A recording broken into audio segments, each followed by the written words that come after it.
सुप्रभात बच्चों, आज हम आपकी पाठ्य पुस्तक हिंदी के अध्याय 8 का अध्ययन करेंगे, जिसका शीर्षक है शिक्षा की आवश्यकता। तो चलिए इस अध्याय को पढ़ लेते हैं और जान लेते हैं कि हमारे जीवन में शिक्षा की क्या आवश्यकता है। अध्याय 8, शिक्षा की आवश्यकता। पाठ परिचय। मनुष्य का गौरव शिक्षा से है। शिक्षा ही मनुष्य को श्रेष्ठ कहलाने का अधिकारी बनाती है। कैसे, आइए जानिए। तो मनुष्य की जो पहचान होती है, वो अपने जीवन में जिस पर गर्व कर सकता है, वो शिक्षा है। और क्योंकि इसके माध्यम से ही मनुष्य समाज में रहने का अधिकारी बनता है, वो समाज में श्रेष्ठता के स्थान को ग्रहण करता है। पढ़ते हैं विस्तार पूर्वक पाठ को। जगत के रचयिता ने तुम्हें शिक्षा पाने के योग्य बनाया है, इसलिए तुम्हारा यह परम कर्तव्य है कि तुम जहां तक भी तुम्हारी शक्ति में है, वहां तक अपने को शिक्षित बनाओ। बिना शिक्षा के तुम भलाई तथा बुराई में ठीक ठीक भेद करने में असमर्थ हो। तुम्हें अपने अधिकारों का ठीक ठीक बोध नहीं हो सकता। शिक्षा तुम्हारी आत्मा का आहार है। बिना शिक्षा के तुम्हारी शक्तियां ठीक उसी प्रकार दबी हुई हैं तथा निष्फल पड़ी रहती हैं, जिस प्रकार जागरूक किसान के परिश्रम के बिना जल से रही तथा बिना जोती हुई भूमि में पड़े हुए बीज की उत्पादक शक्ति। तो यहाँ पर लेखक हमें समझाने की कोशिश कर रहा है कि हमारे जीवन में शिक्षा का कितना ज्यादा महत्व है। वो बता रहे हैं कि जो संसार को बनाने वाला है, जिसने संसार का निर्माण किया है, उसने हमें इस योग्य बनाया है कि हम अपने जीवन में शिक्षा को प्राप्त कर सकें। इसलिए हमारा हमारा मुख्य कर्तव्य क्या है कि हम जितनी हमारे पास शक्ति है, सामर्थ्य है, उतना हम शिक्षित हो जाएं, उतना हम पढ़ लिख लें। बिना शिक्षा के हमारे अंदर ये गुण नहीं आ पाता कि हम समझ पाए कि हमारे लिए अच्छा क्या है, हमारे लिए बुरा क्या है, क्या चीज भलाई में है और क्या चीज बुराई में है। हम इन दोनों में अंतर करने में बिल्कुल असमर्थ हो जाते हैं। हम इस चीज के योग्य नहीं होते। हमें अपने अधिकारों के बारे में जानकारी नहीं मिलती। हमारी जो शिक्षा है, एक तरीके से क्या है, जिस प्रकार से हमारे शरीर को भोजन की आवश्यकता होती है, इस प्रकार से हमारी जो आत्मा है, उसका जो भोजन है वो शिक्षा है। इस प्रकार से होता है। अगर किसी व्यक्ति के अंदर जो शिक्षा रूपी जो शक्तियां उसी प्रकार से दबी रहती हैं, अगर वो शिक्षित नहीं होता तो जिसका कोई परिणाम ही नहीं निकलता, वो निष्फल पड़ी रहती है। अगर हम शिक्षा ग्रहण नहीं करेंगे तो हम उन सारी शक्तियों का उपयोग नहीं कर पाएंगे। जैसे कि अगर एक बीज को जमीन में बो दिया जाए और एक जो किसान है, अगर वो जागरूक होकर उसको पानी ना दे, ठीक है, भूमि को जोते ना, तो सारी उसकी जो बीज की शक्ति है वो सब कुछ बेकार हो जाती है। इसी प्रकार हमारे अंदर भी शक्ति है। अगर हम उसको शिक्षा रूपी आहार नहीं देंगे तो हमारी जो सारी शक्तियां हैं वो अंदर दबे दबे बेकार हो जाएंगी। शिक्षा का अर्थ अक्षर ज्ञान नहीं, अपितु सच्ची शिक्षा वह है जो व्यक्ति को अच्छा इंसान बनाती है, दूसरों के दुख दर्द समझने की संवेदना विकसित करती है। हम जिस समाज से, जिस देश से दिन रात कुछ ना कुछ लेते रहते हैं, बदले में हम क्या देते हैं। तो यहाँ पर लेखक समझा रहे हैं कि हमारी जो शिक्षा है, उसका केवल अर्थ ये नहीं होता कि हम पढ़ाई कर लें, हम डिग्रियां हासिल कर लें, अक्षर का ज्ञान कर लें। अच्छी शिक्षा तो वो होती है जो हमें एक अच्छा इंसान बनाए, हमें एक ऐसा मनुष्य बनाए जिससे हम दूसरों की परेशानियों को, उनकी दुख को, उनके दर्द को समझ सकें। हमारे अंदर ये भावना विकसित हो, ये भावना आए कि हमें दूसरों की मदद करनी है, सहायता करनी है। हमारे आसपास का जो समाज है, वातावरण है, देश है, जिससे हम दिन रात कुछ ना कुछ लेते रहते हैं, कुछ ना कुछ ग्रहण करते रहते हैं, और उसके बदले में हम अपने समाज को, अपने देश को क्या दे रहे हैं, ये चीज हमें शिक्षा बताती है। हम अच्छे इंसान बन भी सके हैं या नहीं, केवल खाने पीने और पैसा कमाकर मोटर बंगले खरीदने में अपने जीवन को धन्य मान रहे हैं, या किसी बेसहारे को भी कभी सहारा दिया है, कभी किसी लाचार मजबूर आदमी के आंसू पूछे हैं, अपने आसपास के लोगों का दुख दर्द भी क्या है, कभी हमें छूता है या नहीं। तो क्या कह रहे हैं कि अगर हम अच्छा इंसान तभी बन सकते हैं। हमें अपने अंदर ये विचार करना है कि हम अच्छे इंसान हैं भी या नहीं है, या केवल हम पैसे कमाने की दौड़ में ही लगे हुए हैं। केवल हमने मोटर गाड़ी खरीद ली, बंगला खरीद लिया, और अपने आप को हम सोच रहे कि हम बहुत ज्यादा शिक्षित हो गए हैं, हमने बहुत कुछ कर लिया है, हम बहुत अच्छे इंसान हैं, और हमने अपने जीवन में कभी भी किसी जिसको सहारे की जरूरत है उसे सहारा नहीं दिया, कोई गरीब है, लाचार है, मजबूर है, बेबस है, हमने उसकी कभी सहायता नहीं की। अगर वो परेशानी में, दुख में, हमने उसकी कभी मदद नहीं की, और हम उनकी दर्द को, उनकी परेशानी को मैं अंदर दिल से महसूस कर पा रहे हैं या नहीं, ये हमें सोचना है। ये सारी बातें सोचेंगे तभी हम जान पाएंगे हम एक अच्छे इंसान हैं या नहीं। यदि केवल पैसा कमाने और अपना उच्च स्तर बनाने में हम जीवन बिता रहे हैं तो हम केवल साक्षर हैं। पर यदि मानव मात्र की सेवा में अहंकार और स्वार्थ रहित होकर अपने जीवन के चाहे कुछ ही पल बिता रहे हैं तो हम शिक्षित हैं। यदि हम सुगंध बनकर फैल सकते हैं तो हम शिक्षित हैं। यदि सूर्य की भांति स्वयं तपकर दूसरों को प्रकाश और ऊर्जा देते हैं तो हम शिक्षित हैं। यदि वृक्षों की भांति खुद धूप में तपकर औरों को छाया और पत्थर खाकर मीठे फल दे सकते हैं तो हम शिक्षित हैं।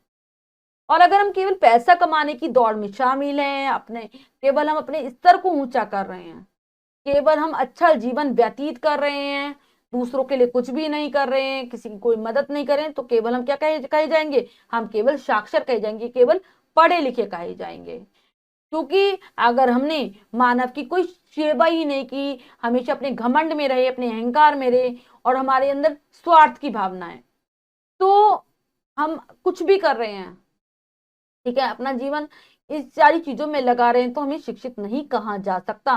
और अगर हम मानव की सेवा कर रहे हैं, अहंकार हमारे अंदर है ही नहीं, हमारे अंदर कोई स्वार्थ की भावना कभी नहीं आई, हम चारों तरफ जैसे सुगंध सारे वातावरण को सुगंधित कर देती है, उसी प्रकार हम अपने आसपास के लोगों को खुश रख पा रहे हैं। जिस प्रकार से सूर्य हमेशा तपता रहता है और दूसरों को उजाला देता है, उसी प्रकार से हम दूसरों की जिंदगी में उजाला कर पा रहे हैं। क्या करते हैं? जिस प्रकार से पेड़ पौधे क्या करते हैं, बारिश सहन करते हैं, धूप सहन करते हैं, लोगों के पत्थर खाते हैं, फिर भी वो हमें फल फूल देते हैं। अगर हम इसी प्रकार का अपना जीवन व्यतीत कर रहे हैं, दूसरों के साथ परोपकार कर रहे हैं, दूसरों की भलाई का कार्य कर रहे हैं, तो ही हम शिक्षित हैं। अन्यथा हमें शिक्षित की श्रेणी में नहीं रखा जा सकता, हम केवल साक्षर कहलाएंगे। आगे कह रहे हैं, शिक्षित मनुष्य निज शक्ति के अनुसार राष्ट्र को भी उन्नति की ओर ही खींचता है। स्मरण रखो कि बिना कष्ट सहन तथा स्वार्थ त्याग के संसार का कोई भी महान कार्य सिद्ध नहीं हो सकता। हमारे देश के जो धनाढ्य लोग परोपकार के कामों में अपना धन व्यय करना चाहते हैं, उनके लिए देश के बाल बालिकाओं के लिए स्कूल तथा कॉलेज खोलने से बढ़कर देशोपकार का और कोई कार्य नहीं हो सकता। क्या कह रहे हैं? जो शिक्षित मनुष्य होता है, जो शिक्षित व्यक्ति होता है, जिस प्रकार से उसके पास शक्तियां हैं, सामर्थ्य हैं, वो अपने राष्ट्र को भी ऊंचाइयों पर ले जाता है, अपने राष्ट्र की भी उन्नति करता है। क्योंकि हमें ये चीज याद रखनी चाहिए कि हम अगर कष्टों को सहन करते हैं, मुसीबतों को झेलते हैं और अपने स्वार्थ का त्याग कर देते हैं, केवल अपने बारे में ही नहीं सोचते, तो क्या होता है? तभी कोई महान कार्य सिद्ध हो सकता है, तभी हम अपने देश के लिए, समाज के लिए कुछ भला कार्य कर सकते हैं। केवल अगर हम अपने बारे में सोचते हैं तो केवल हम अपना ही भला कर सकते हैं। तो जो हमारे देश में जो भी धनी लोग हैं, अगर वो अपने धन को परोपकार में, दूसरों के हित में लगाना चाहते हैं, तो उनके लिए क्या होगा? सबसे बड़ा हित का कार्य क्या होगा? कि वो देश में रहने वाले जो बच्चे हैं, बालक हैं, बालिकाएं हैं, उनके लिए स्कूल खुलवा दें और उनकी पढ़ाई लिखाई की व्यवस्था करें, उसमें अपना धन व्यय करें। इससे बड़ा कोई परोपकार का कार्य देश के लिए नहीं हो सकता। जो लोग सार्वजनिक सेवा में अपना समय लगाना चाहते हैं, उनके सामने शिक्षा प्रचार के कार्य से अधिक पवित्र कार्य नहीं हो सकता। जो उनका अंदर, अपने अंदर ये भावना है कि उन्हें सार्वजनिक सभी लोगों की सेवा करनी है, तो वो क्या कर सकते हैं? शिक्षा का प्रचार कर सकते हैं, प्रसार कर सकते हैं, अपने आसपास रहने वाले बहुत से लोगों को शिक्षित कर सकते हैं। तो ये कार्य सबसे पवित्र माना जाएगा। यदि देश का प्रत्येक शिक्षित युवक ऊंच नीच के घृणित विचारों को छोड़कर अपने आसपास रहने वाले 4 बच्चों को भी प्रतिवर्ष अशिक्षित से शिक्षित बना देने का संकल्प कर ले, तो परिणाम अत्यंत उत्साहवर्धक होगा। क्या कह रहे हैं? हमारे देश में बहुत सारे जो युवक हैं, युवतियां हैं, वो शिक्षित हैं। अगर वो अपने मन से ऊंच नीच इस वाली भावना को त्याग दें, उनके अंदर जो ये गलत विचार, ये धारणाएं जो हैं, अगर इन सब विचारों को त्याग कर अपने आसपास रहने वाले 3-4 बच्चों को भी हर वर्ष शिक्षित करें, ये प्रण लें अपने मन में कि हमें ये करना है, तो इसका जो परिणाम है वो देश के लिए बहुत ही हितकारी होगा, हमारे देश के में उत्साह लाने वाला होगा। जापान का शिक्षा संबंधी इतिहास अत्यंत शिक्षाप्रद व उत्साहवर्धक है। जापान में देश का प्रत्येक नागरिक अपनी शक्ति के अनुसार देश के एक दो व अधिक बच्चों को अपने घर में रखकर उन्हें भोजन, वस्त्र आदि एवं शिक्षा देना अपना कर्तव्य समझता था। अगर हम जापान के इतिहास को उठाकर देखें और उनका शिक्षा संबंधी इतिहास देखें तो हम जानेंगे कि जापान के जो लोग हैं, वहां का जो प्रत्येक जापान में रहने वाला है, वो अपनी शक्ति और सामर्थ्य के अनुसार अपने आसपास रहने वाले अपने देश के एक दो या उससे अधिक बच्चों को अपने घर में रखते हैं, उनकी शिक्षा का प्रबंध करते हैं, उनके भोजन का प्रबंध करते हैं। और ये वो अपनी स्वेच्छा से करते हैं, अपनी इस चीज को अपना कर्तव्य मानते हैं। छोटे से छोटा जापानी अपनी शक्ति के अनुसार इस महान राष्ट्रीय यज्ञ में थोड़ा बहुत भाग अवश्य लेता था। जापानी स्कूलों के अध्यापकों को सदा से बहुत कम वेतन मिलता रहा है, फिर भी ये लोग प्राय देश के रिवाज के अनुसार एक दो विद्यार्थियों को अपने साथ भोजन अवश्य कराते थे। निसंदेह इस प्रकार के अद्भुत निस्वार्थ व त्याग का ही परिणाम है कि वह देश आज उत्तम राष्ट्रों की श्रेणी में है। जापान में आज कहीं भी अशिक्षित पुरुष तथा अशिक्षित स्त्री के दर्शन नहीं होते। हमें विश्वास है कि यह दैदीप्यमान उदाहरण हमारे देशभक्त युवकों के लिए कदापि निष्फल नहीं होगा। क्या कह रहे हैं कि जो वहां पर जो शिक्षक हैं जापान में, वो उनको चाहे बहुत कम वेतन मिलता है, लेकिन फिर भी वो अपनी शक्ति के अनुसार एक या दो बच्चों को अपने साथ जरूर भोजन कराते हैं, उन्हें शिक्षा देते हैं और इस प्रकार से वो अपने देश के विकास में योगदान देते हैं। वहां पर सभी लोग इस प्रकार के कार्य को करते हैं और सबकी जो भावना होती है वो बिल्कुल निस्वार्थ होती है।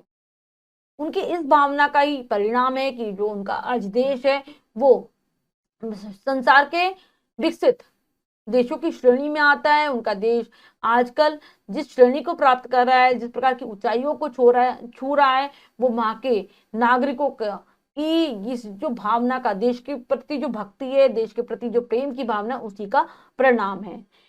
तो क्या होता है, इस कारण से क्या हो गया है, जापान में ना तो कोई अशिक्षित पुरुष दिखाई देता है और ना ही अशिक्षित स्त्री, सभी लोग वहां पर पढ़े लिखे हैं। और इतना शानदार जो उदाहरण है अगर जो प्रस्तुत किया गया है आप सभी के सामने, ये क्या होगा, इस उदाहरण के द्वारा जो हमारे देश के जो युवा लोग हैं, जिनको हमारे देश से प्रेम है, वो इस कार्य को करना अपना फर्ज समझेंगे, अपना कर्तव्य समझेंगे और देश के लिए योगदान जरूर देंगे। ये जो उदाहरण है वो कभी भी परिणामहीन नहीं होगा। एक विशेष बात जो हम कहना चाहते हैं वह यह है कि हमें शिक्षा संबंधी संस्थाओं में कम व्यय तथा अधिक काम का विचार रखना चाहिए। करोड़ों रुपयों में 2-4 हजार विद्यार्थियों को शिक्षा देना भारत देश के लिए बुद्धिमत्ता का कार्य नहीं कहा जा सकता।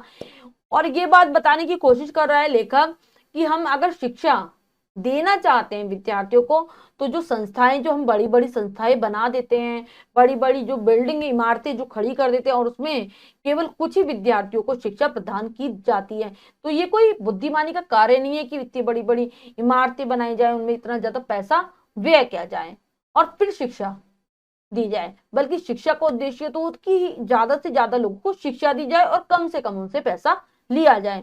विशेषकर शानदार बड़ी बड़ी इमारतों आदि पर धन नाश करने का प्रलोभन हमारे लिए एक अत्यंत हानिकारक प्रलोभन है। जापान में 1900 ईस्वी तक यहाँ के अनेक स्कूल साधारण खपरेल कच्चे मकानों तथा कहीं कहीं वृक्षों के नीचे लगते रहे। हमारी शिक्षा जहां तक संभव हो उदार तथा सस्ती होनी चाहिए।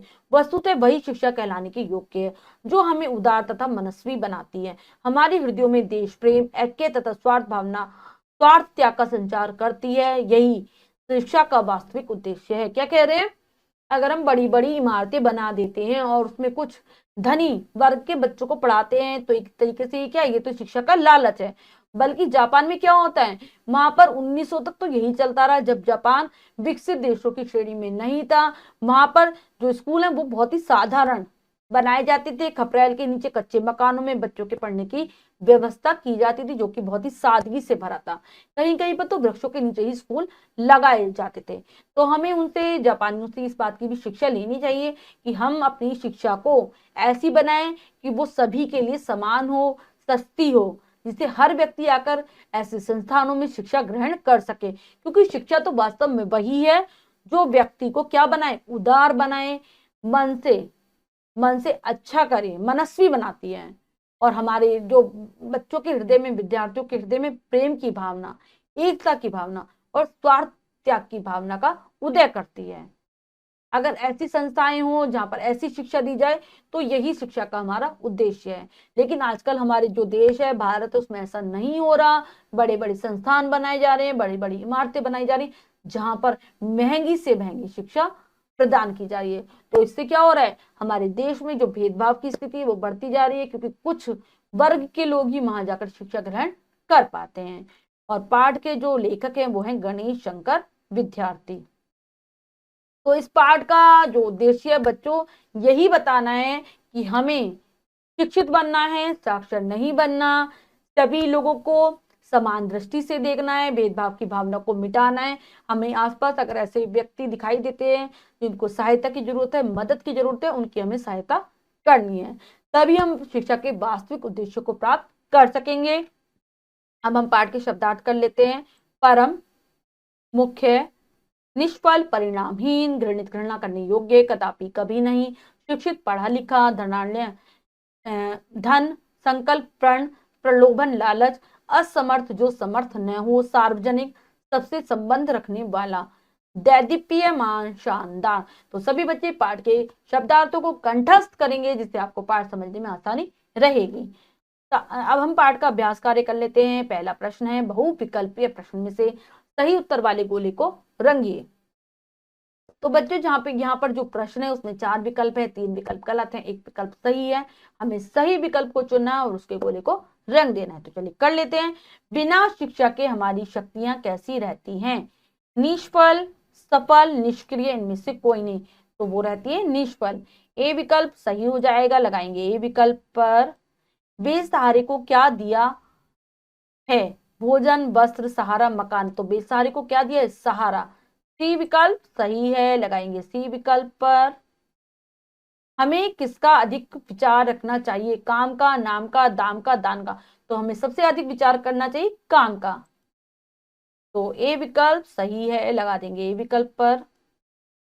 जापानी स्कूलों के अध्यापकों को वेतन कितना मिलता है? कम, अधिक, न्यून, इनमें से कोई नहीं। तो नहीं, कम वेतन मिलता है। ए विकल्प सही है, लगा देंगे ए विकल्प पर। नेक्स्ट है, शिक्षा कैसी होनी चाहिए? उदार, सस्ती, उदार तथा सस्ती, इनमें से कोई नहीं। तो सी विकल्प सही है, उदार तथा सस्ती। अब है अगला प्रश्न, लिखित प्रश्न में से निम्नलिखित वाक्यों में रिक्त स्थानों की पूर्ति कोष्टकों में दिए उचित शब्दों से कीजिए। तो बच्चों यहाँ पर कुछ वाक्य दिए गए जो कि अधूरे हैं, हमें उचित शब्दों के द्वारा इनकी पूर्ति करनी है। कोष्टक में दो दो शब्द हैं जिनमें से एक सही और एक गलत है, हमें उन्हीं में से सही शब्द को चुनना है और वाक्यों को पूरा करना है। तो चलिए करते हैं। रिक्त स्थान मनुष्य राष्ट्र को भी उन्नति की ओर खींचता है। अशिक्षित, शिक्षित, तो आ जाएगा शिक्षित, लिखेंगे शिक्षित।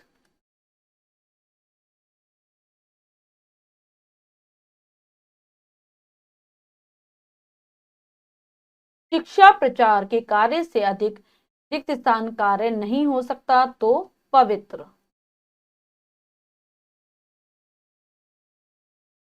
हम रिक्त स्थान इंसान बन भी सके हैं या नहीं? अच्छा, अच्छे, हम अच्छे,